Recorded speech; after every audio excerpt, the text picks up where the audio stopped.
There it is. Yes. Hi, good evening.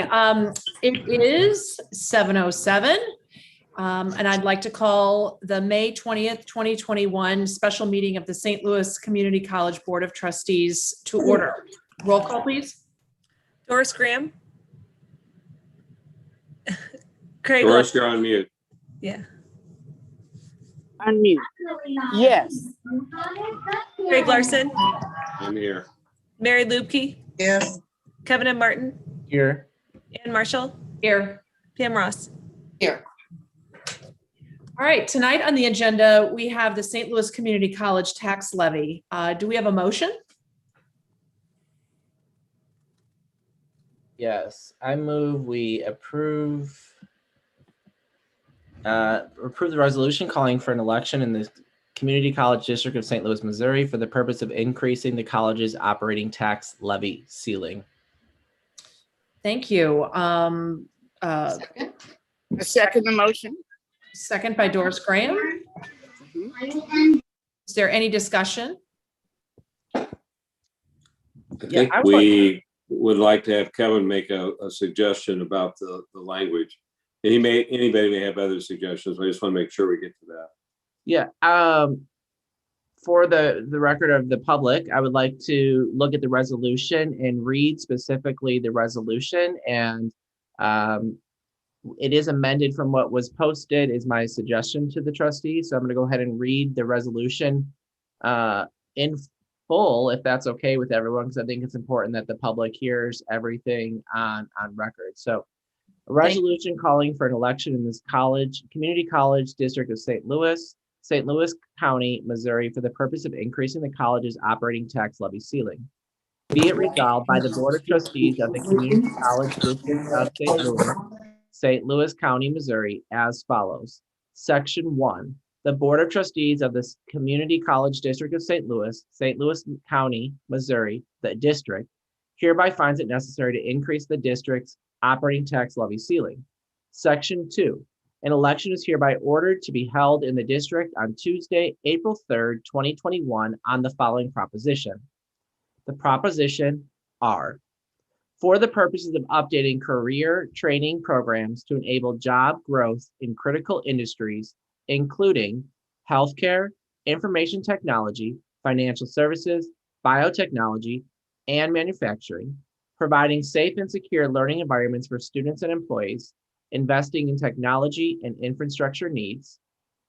This next part is the part that's changed from what's publicly posted at first: constructing and repurposing, renovating and eliminating, equipping and furnishing new and existing facilities, and furthering the college's regional impact, shall the Board of Trustees of the Community College District of St. Louis County, Missouri, be authorized to increase the operating tax levy by 8 cents per $100 of assessed valuation.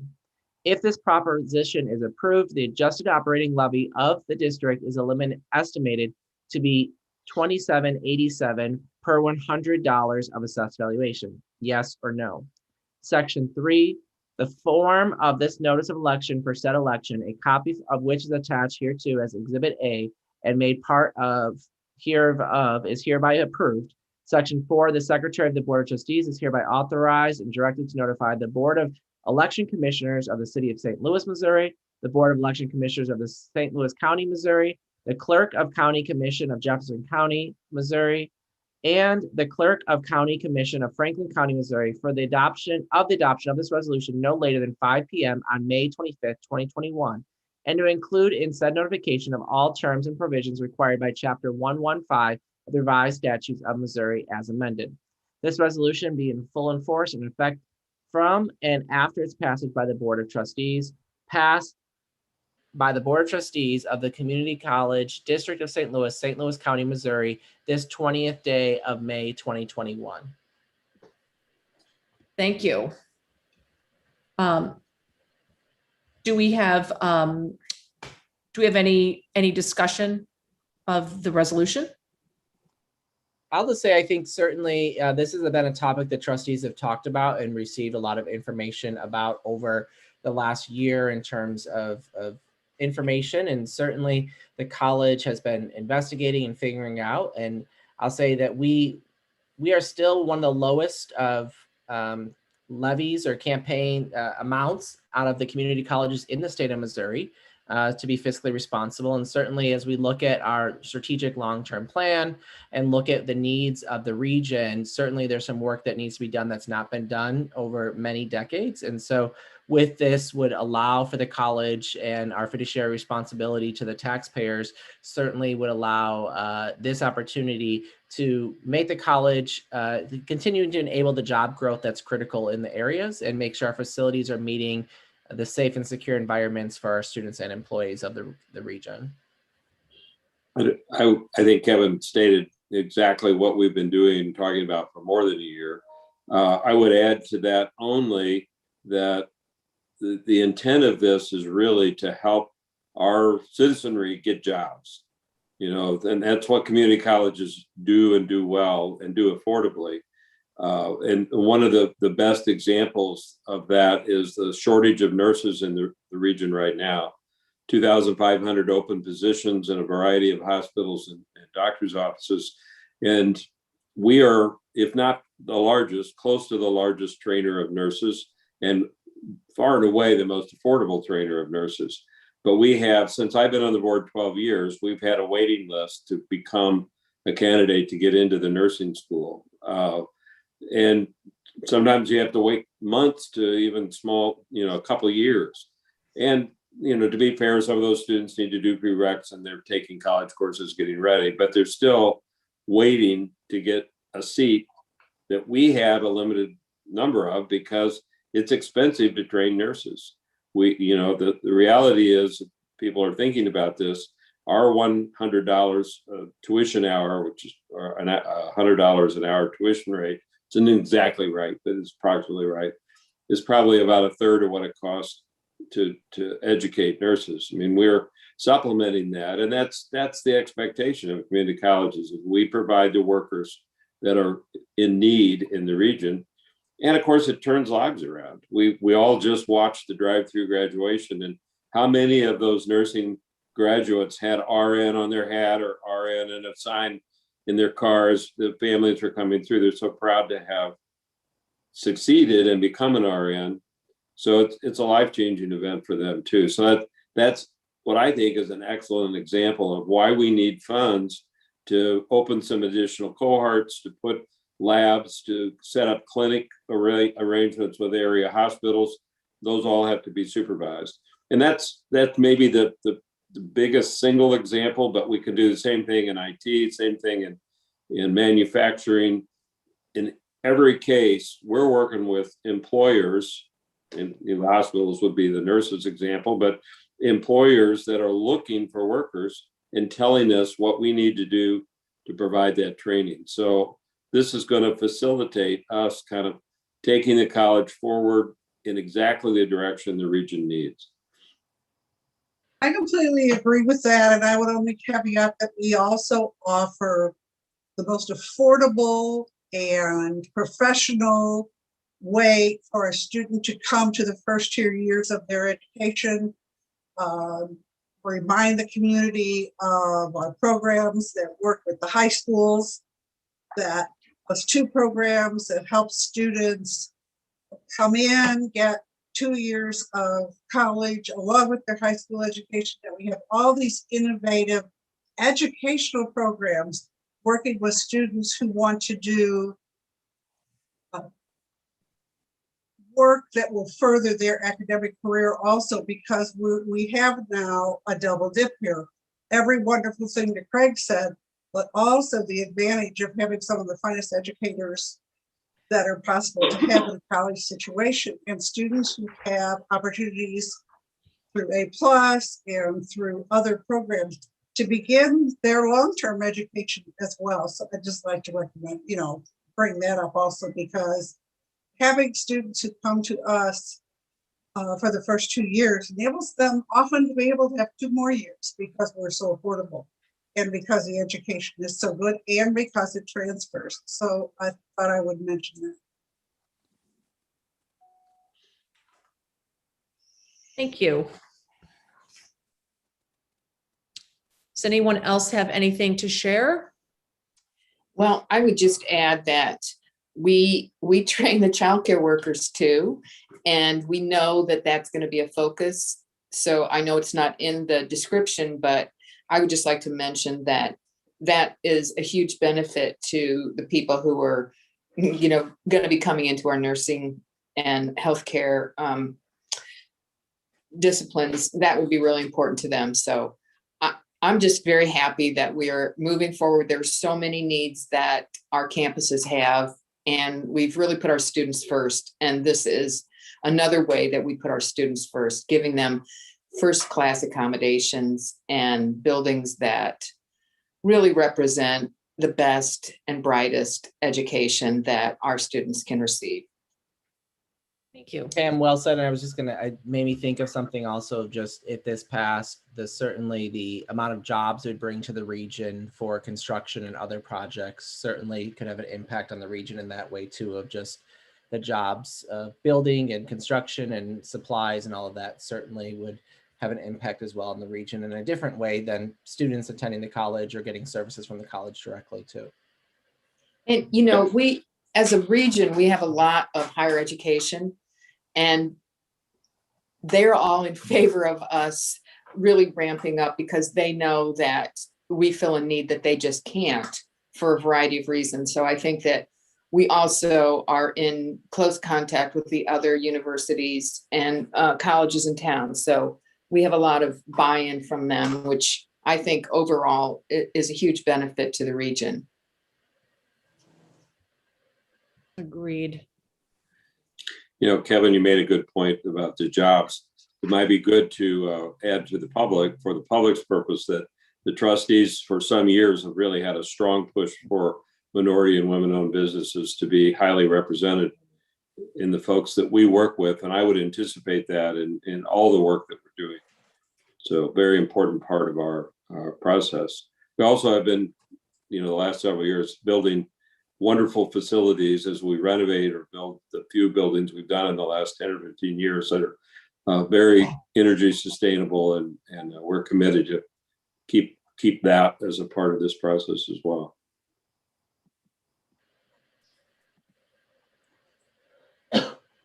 I think we've also taken a very close and hard look at our facilities and have realized how much need we've got throughout the campuses. So, sort of like when you renovate one part of your house, the rest of it starts to look like it's needy. And I think that new healthcare building showed us what we would really like to replicate. And what students would like for us to replicate. Yes. They've loved that building. And Yes. I all my years on the board, I've been asked to tour the various programs, healthcare programs at Forest Park. And always that tour was to show me a leak, to show me, underground facility, to show me the things that they wish they had, pictures in a catalog or whatever. And now they've got it. And, that's wonderful for the students. And we've got first-class teachers there who are really providing terrific training. A lot of people don't know that the number of things that we do, the ultrasound technicians, almost all of them in the region come from those community college. And, it's right there in that new healthcare facility. They're tickled to have such a wonderful upgrade. We'd like to provide that more broadly. Yeah. And I think we want our students to be proud of their facilities, to brag about where they go to school, talk about the updated equipment, the updated programming, the bright open areas that they're learning from, that they want to come to the community college, and they want to brag about the fact that they go to a fine facility. And some of that comes from the visual feeling that they get that they are students who go to a first-class institution. Yes. Well said. Yep. Dr. Graham, did you want to say anything? Okay, I guess not. Yeah, I remember when my father taught at Florissant Valley Community College in 1964. So I remember when things were new.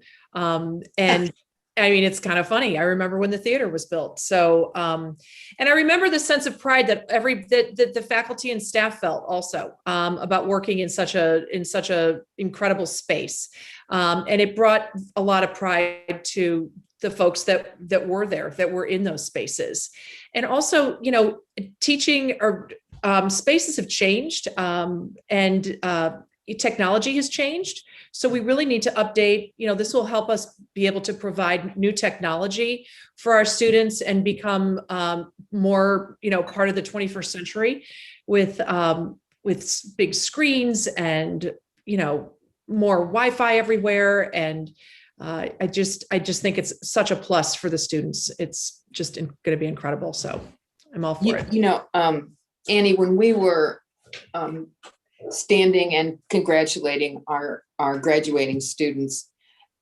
the space that we were in outside was also extremely beneficial. You know, the beautiful landscaping. I mean, it just gives you a whole different feel for that campus in general. And so certainly the other campuses need that as well. Absolutely. Absolutely. And, you know, we're really lucky that we have so much land to work with. Yes. There's so much that the possibilities, I don't even know what's possible. There's so many possibilities. And I'm excited about learning about the other possibilities that we've not discussed, that Arcturus didn't, you know, there's stuff beyond that, I'm sure. So I think it's really going to be a transformative time for the college, also for the students and for St. Louis Metro. We can really be a big force for change, for positive change for our students, and that's what it's all about. Dr. Pittman, is the Arcturus study, the facility study, on our website somewhere? So people that might be listening to this would like to see. That was a very major study that helped us as a board think through what's possible, and it ought to be shared as anybody would want to look at it. Yeah, I think they were just finalizing a few things, Craig. We'll certainly post that for you soon. Good. Yeah, that's something really to be proud of. That's exciting. It is. It's a great, Great idea. They presented very well in their study, but they also have just really done remarkable work talking to students and faculty and right. thinking about what the needs are. Just as Pam said, you know, the whole idea of this is really to think about how do we serve students better. And that's what they used as the central premise of their work. So very, very well done. Yeah. Anybody else have any discussion? Anything else they'd like to add? Okay, well, all those in favor of this resolution to call the election. And we're with that dog. Yes. Thank you. Aye. So moved by Dr. Martin. It's already been moved. It's a vote, right? We're just Oh, it's a voting. vote. I'm so sorry. Okay, well, so sorry. Let's, all those in favor? Yes. Yes. Aye. Aye. Aye. Opposed? Aye. Okay, motion passes. I just want to make comment that tomorrow, actually for me, maybe even this evening, I will send information about the fact that we've put this on the ballot to the Invest in STLCC committee. We've got a good number of citizens from throughout the economy, actually, somewhere between 25 and 30 that are committed to help us with this. And I want to let them know that we've made this vote and, you know, thank them for their support. I will give them the master plan, which we just talked about. They had a presentation already, but they'll get the plan and talk to them a little. I'll give them the actual resolution so they can see that. So, and then I think Dr. Pittman, tomorrow you're going to notify staff and students, right, that this has been done and we're moving forward. Yes, sir, we are. And we will have some kind of campaign event in June. We'll see what COVID allows us to do, but where we kind of kick it off, and the election is the 3rd of August. We will be notified. The college's work will be to notify people what we're doing and why.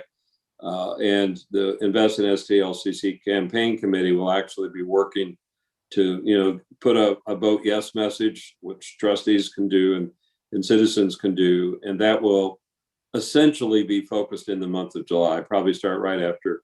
Oh. My iPad just decided to answer my phone for me. It was, that campaign will really run the month of July to get ready for so we've got some time to get the word out to people, and I'm sure the press may ask us some questions, but they'll probably pay more attention when we start some of the events and push things out. Thank you, Craig, for all of your work on this, by the way. Yeah, thank you. It's just Yeah. tremendous. Sure, it's many hours. Well, Sleep it's like for all of you, it's a labor of love. I mean, I've joined the community college because I felt it was very important. What I felt 12 years ago doesn't have anything in comparison to what I think about the college now. So I'm glad to do the work, and I know you all are going to be helpful. So we'll stay at it.